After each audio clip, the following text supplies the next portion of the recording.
Real estate in China is developed and managed by public, private, and state-owned red chip enterprises.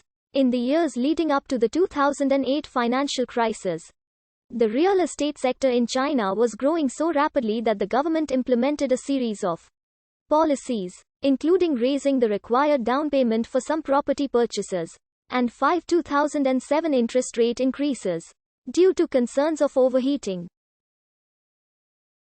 But after the crisis hit, these policies were quickly eliminated, and in some cases tightened.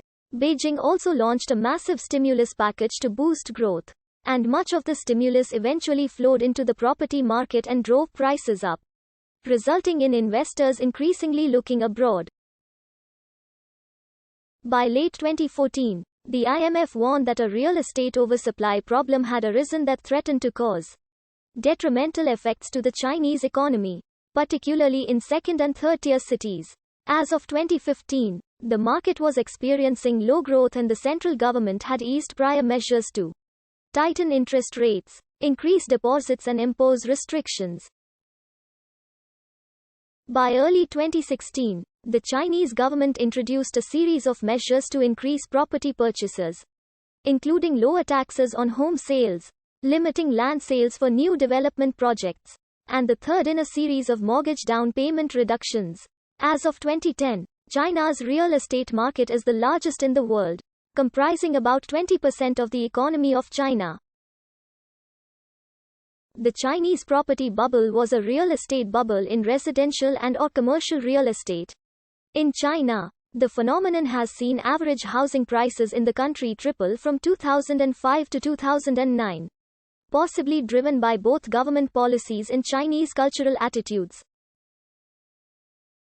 The growth of the housing bubble ended in late 2011 when housing prices began to fall, following policies responding to complaints that members of the middle class were unable to afford homes in large cities. The deflation of the property bubble is seen as one of the primary causes for China's declining economic growth in 2012.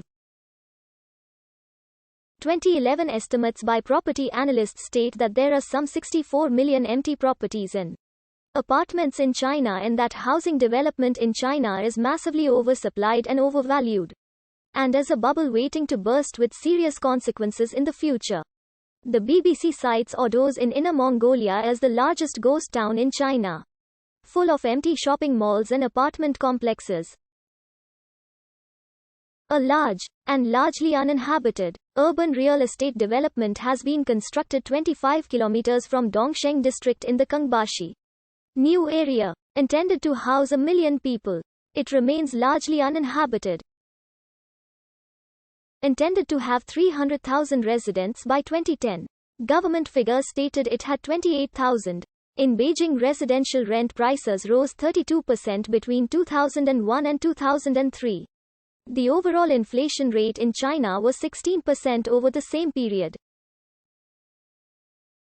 To avoid sinking into the economic downturn, in 2008, the Chinese government immediately altered China's monetary policy from a conservative stance to a progressive attitude by means of suddenly increasing the money supply and largely relaxing credit conditions. Under such circumstances, the main concern is whether this expansionary monetary policy has acted to simulate the property bubble. Land supply has a significant impact on house price fluctuations, while demand factors such as user costs, income and residential mortgage loan have greater influences. Chinese consumers have become one of the biggest groups of investors in cross-border property. In the US, Chinese buyers invested $28.6 billion into the residential real estate in 2015, more than any other country. In Australia, Chinese buyers were approved for $32 billion of commercial and residential real estate investment in 2015-16, the most of any country. Other estimates put Chinese international real estate investment at $33 billion in commercial and residential property in 2016, up 53% from 2015.